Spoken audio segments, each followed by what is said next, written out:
그분 앞에 엎드리면 그분의 생명의 능력이 내 안에서 역사하기 시작합니다.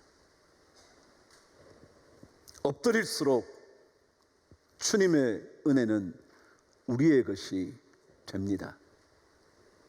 하나님을 만난 사람이라면 그분 앞에 엎드립니다. 모세가 하나님의 사자를 만났을 때 그의 발 앞에 엎드린 것처럼, 사도 바울이 되기 전 사울이 다메섹에서 하늘의 음성을 들었을 때 엎드러진 것처럼, 베드로가 그물을 깊은 곳에 던지라 말씀하신 주님 앞에 엎드려진 것처럼, 예수를 만난 사람이라면 누구나 하나님 앞에, 그 주님 앞에 엎드리기 시작합니다. 왜냐하면 엎드리기 시작할 때 복이 시작되거든요. 엎드리기 시작할 때 하나님의 놀라운 역사가 우리 안에서 작동하기 시작하거든요. 그러니까 주님 앞에 엎드려 사는 것 억울해할 필요가 없습니다. 오히려 엎드릴수록 기적은 여러분과 저의 것이 될 거거든요. 그게 바로 예배입니다. 마치 죽은 자처럼 엎드려지는 것, 이게 예배의 본질일 겁니다. 지난주에 제가 TV 프로그램 하나를 보게 됐습니다. 우연히 채널을 돌렸는데 인간극장이라는 프로그램이었습니다. 여러분 보셨나요? 그 인간극장의 그날 주제는 열녀 해녀 정미 씨라는 내용이었습니다. 41살이 된 그녀가 물질을 배우기 시작한, 해녀의 삶을 시작한 이야기였습니다. 그녀가 해녀가 되기 전 옷가게를 하면서 10여 년의 세월을 보내다가 마침내 바닷속으로 뛰어드는 해녀가 되겠다 한 거죠. 그래서 거기 보면 그녀가 하나 둘씩 물질의 방법을 물속에 뛰어들어 그 바닷속의 것들을 캐내어가는 그 작업을 배우기 시작을 합니다. 그곳 해녀 아주머니들을 어머니라 부르면서 살갑게 대하면서 하나 둘씩 익혀가는 거죠. 그런데 어느 날 그녀의 남편을 해녀 아주머니들이 만나게 됩니다. 그 만난 자리에서 남편에게 들려준 이야기에는 제 마음을 움직이는 감동의 이야기 하나가 있었습니다. 해녀 아주머니, 어머니 한 분이 말씀을 하는 겁니다. 우리 해녀의 인생은 바다만 바라보며 사는 인생입니다 라는 것이었습니다. 우리 해녀들의 인생은 바다만 바라보고 사는 삶이라고. 그러더니 말을 덧붙입니다. 바다만 바라보고 사는 인생이기 때문에 우리의 삶은 성실합니다.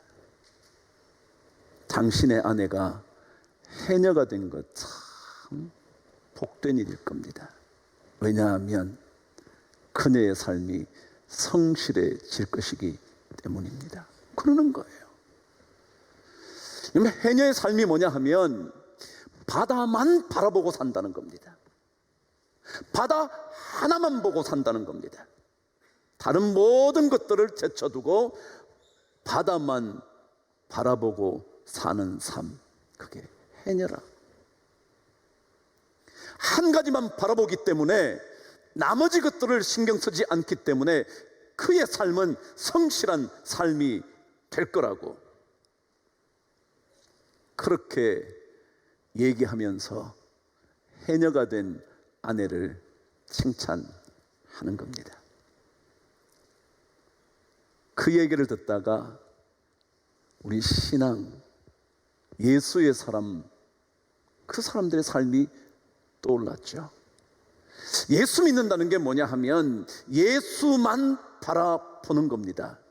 물론 우리 인생에 필요한 많은 것들을 고민하고 애쓰고 몸부림치지만 그럼에도 불구하고 오직 하나, 예수 그리스도 그분만을 바라보는 것을 가리켜 신앙인의 인생이라고 말할 수 있을 겁니다. 그분만을 바라보면서 그분에게만 예배하는 인생, 돈을 예배하는 것이 아니라, 권력을 숭배하는 것이 아니라, 그 어떤 힘을 경배하는 것이 아니라 주님 한 분만 예배하는 것. 그 예배자가 바로 그분 앞에 엎드리는 거죠. 죽은 자처럼 되어 완전히 주님 앞에 엎드리는 거죠. 조금 무언가 잘했다고 생각될 때 꼿꼿하게 얼굴을 쳐다는 것이 아니라 오히려 불꽃 같은 눈으로 지금도 내 속을 들여다보시는 그분 앞에 완전히 죽은 것처럼 엎드려지는 것이 예배라는 거죠. 감히 어떻게 그분 앞에 얼굴을 들 수 있겠습니까? 우리를 들여다보면 들여다볼수록 우리 안에 꿈틀거리는 수많은 죄악들이 있는데 어찌 그것을 숨겨놓고 아무렇지도 않은 듯 주님 앞에 큰 소리를 칠 수 있겠습니까? 너나 잘해, 너보다는 내가 잘하잖아 라고 말할 수 있겠냔 말이죠. 하나님 앞에 엎드리는 사람은 나를 불꽃 같은 눈으로 살피시는 하나님, 그분 앞에 엎드리는 것이기 때문에 결코 우리는 꼿꼿하게 서 있는 인생 될 수 없다는 거죠. 예레미야 20장 12절에는 그래서 이렇게 기록하는 겁니다. 의인을 시험하사 그 배부와 심장을 보시는 만군의 여호와라고 말이죠. 의인이라고 생각하는 사람들이 많아요. 내가 당신보다 잘하고 산다고 말하는 사람들이 많아요. 너보다는 내가 좀 더 깨끗한 인생이라고 입을 열 수 있는 사람들이 많아요. 그런 의인들을 하나님께서 살펴보시기 시작하는데 그 심장의 박동까지 살펴보시는 그분이라는 거죠. 그러니 그분 앞에 누가 엎드리지 않을 수 있겠습니까? 오늘 말씀은 그 예수 그리스도에 대하여 계속 묘사하는 장면이 등장합니다. 제가 말씀드렸죠. 예배의 핵심은 예수거든요. 그래서 이 서론 부분에 사도 요한은 나머지 환상들을 기록하기 전에 예수에 대한 환상을 너무도 정확하게 묘사해 주고 있습니다. 오늘 저와 함께 묵상할 부분이 15절 말씀입니다. 한번 읽어보실까요? 시작. 그의 발은 풀무불에 단련한 빛난 주석 같다 그랬습니다. 예수님은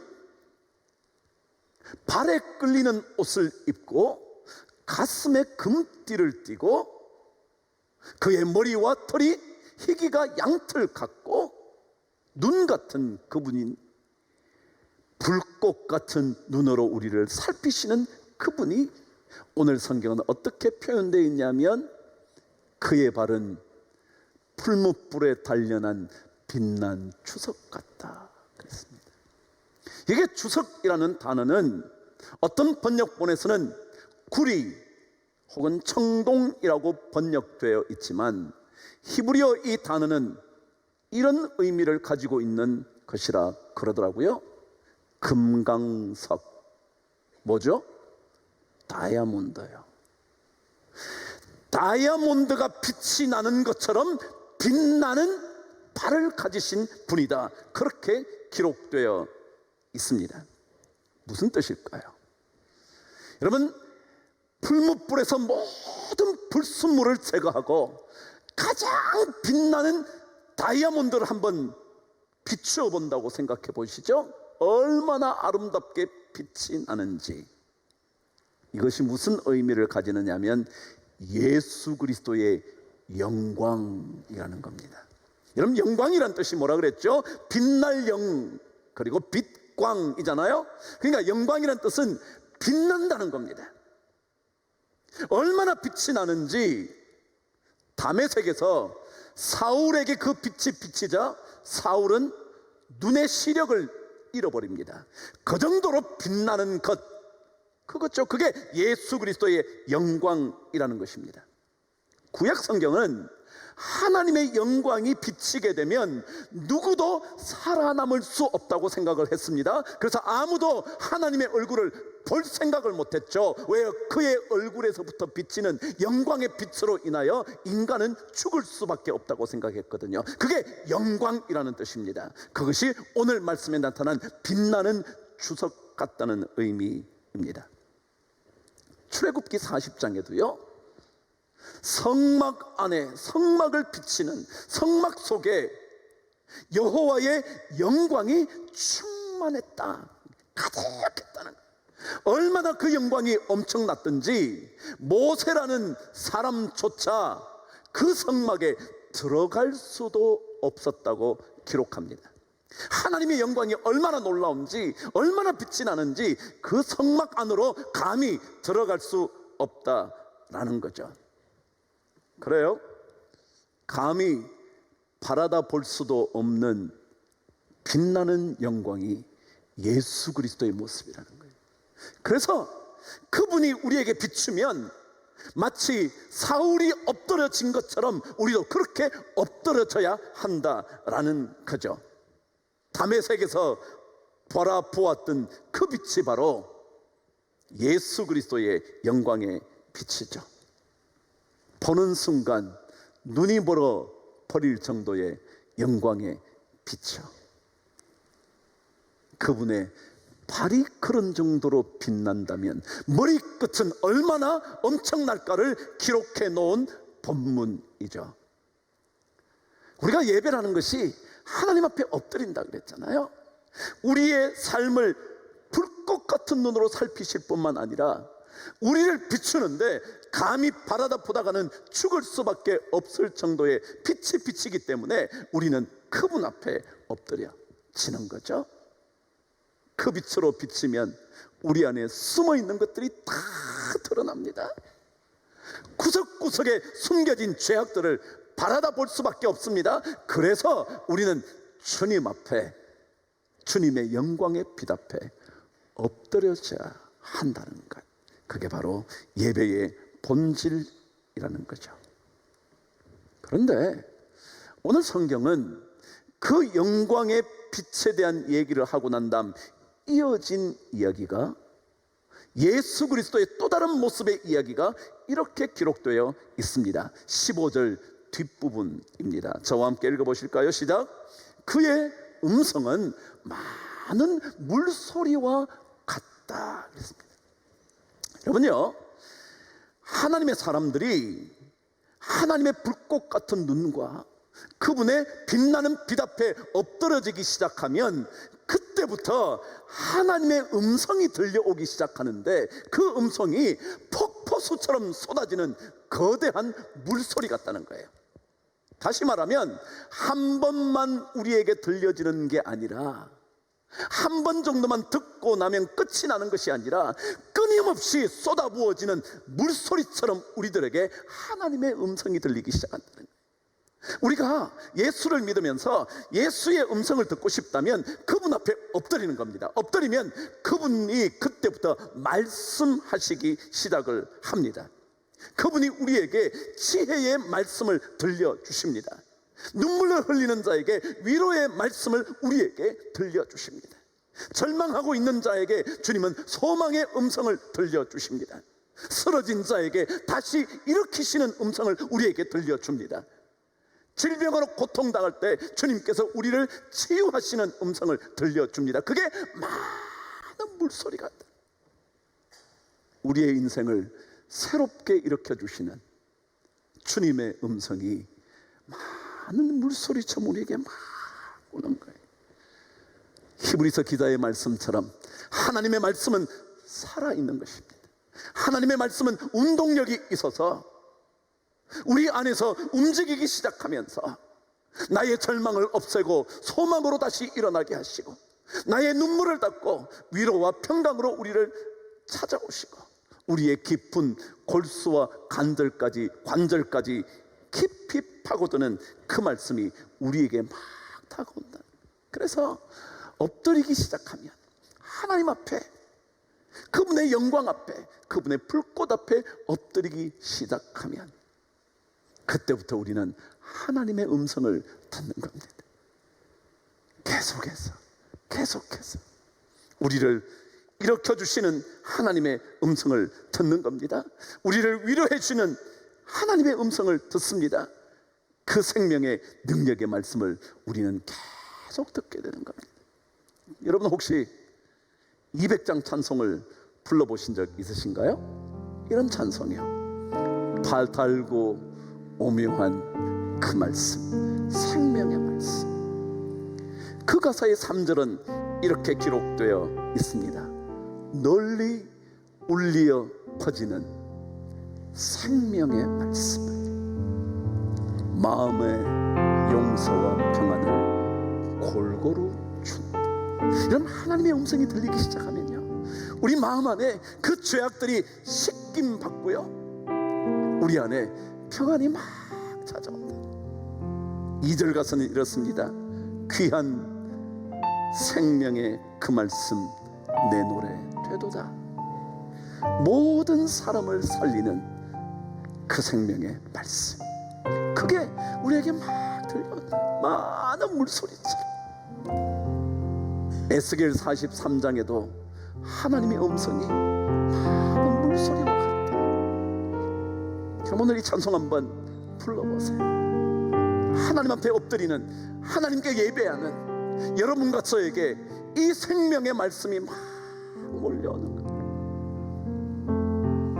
죽은 듯이 엎드려져 예배하며 그분만 바라보는 자에게 주님은 이 생명의 말씀을 많은 물소리처럼 들으시고, 하나님의 음성을 듣기를 원하신다면 그럼 그분 앞에 엎드리는 거예요. 그분 앞에 예배하는 거예요. 그때 하나님의 놀라운 능력의 말씀이, 주의 능력의 말씀이, 생명의 말씀이, 우리를 살리는 그 말씀이 우리에게 점점 더 다가오는 겁니다. 우리나라에 최고의 찻잔을 만드는 명인 한 분이 계시다 그럽니다. 민영기 도예가랍니다. 그분이 일본의 5대 도예 가문 중 하나인 나가사토 가문에서 5년의 도제 수업을 받습니다. 그곳에서 그가 끊임없이 1년에 수십 차례 가마에 불을 넣어 빚고 깨고 빚고 깨고 그러면서 계속 훈련을 받습니다. 근데 그때 그를 찾아온 도쿄 국립박물관장이 그에게 이런 도전을 합니다. 영혼이 깃들지 않는 차그릇으로는 차맛을 낼 수가 없다네. 그런 차그릇으로는 2번 다시 차를 마시지 않는 법이지. 그러면서 그에게 영혼이 담긴 차그릇을 만들려고 독려하는 겁니다. 그래서 이 민영기 씨가 어떻게 하면 영혼이 담긴 차그릇을 만들 수 있을까? 그래, 내가 그 차그릇을 만들어야지. 그래서 날마다 스스로에게 영혼이 담긴 차그릇은 어떤 것일까 묻고 물으며 그릇을 빚고 깨고 그러면서 세월을 쫙 보냅니다. 근데 어느 날 자기에게 깨달음이 왔다는 거예요. 그 깨달음이 뭐냐면, 영혼이 깃든 그 그릇을 만들려면, 최고의 그런 그릇을 만들겠다는 모든 생각을 내려놓고 자연이 주는 흙, 물, 바람, 그 자연의 섭리에 겸허하게 엎드려져야 한다는 것을 깨닫게 되었다는 겁니다. 그래서 그가 이렇게 말합니다. 최고가 되겠다는 생각보다 흙과 물, 불과 바람이 빚어내는 자연의 섭리에 겸허한 마음으로 엎드리자 길이 열리기 시작했다. 그가 고향 산청으로 되돌아와 산청료를 만들고 거기서 작품을 만들어내는데, 그가 개인전을 열었을 때 그 도쿄 국립박물관장이 와서 이렇게 말을 했다는 겁니다. 한국과 일본 양국을 통틀어 그를 따라올 자가 없다, 그랬답니다. 그럼 최고가 되겠다는 뜻이 아니라 영혼이 깃드는 그릇을 위하여는 자연 앞에 겸허하게 자신을 엎드리게 될 때 큰 그릇이 만들어진 신앙 얘기 아닌가요? 우리의 인생이요, 하나님 앞에 진짜 엎드릴 때 겸허하게 자신을 엎드려 내려놓을 때, 사도 요한의 말처럼 죽은 자처럼 될 만큼 엎드려질 때, 그때 하나님의 놀라운, 주님의 놀라운 것들이 우리에게 계속 움직인다는 거예요. 그의 음성은 많은 물소리와 같이 여러분과 저의 인생 가운데 계속 들려진다는 거예요. 쓰러지면 내가 있잖아, 내가 너의 능력이잖아, 내가 너의 산성이잖아, 내가 너의 피할 팝이잖아. 계속 말씀하시는 거야, 계속. 그래서 우리가 다시 새롭게 일어난다는 거예요. 예배라는 게 그런 거예요. 여러분과 제 생각, 계획, 그것들을 주님 앞에 죽은 듯이 내려놓는 순간 주께서 우리에게 들려주시는 그 놀라운 음성을 자꾸 깨달아 듣게 되는 거예요. 그것이 바로 예배입니다. 불꽃 같은 눈앞에, 감히 눈을 뜨고 볼 수 없는 영광의 빛 앞에 어떤 것도 무너뜨릴 수 있는 그 놀라운 하나님의 말씀, 그것을 듣게 되는 그런 은혜가 우리 모든 성도들에게, 엎드리는 예배자가 되는 그들에게 내려지는 하나님의 복을 받는 우리 모든 예배자가 되기를 간절히 축복하면서 기도합니다.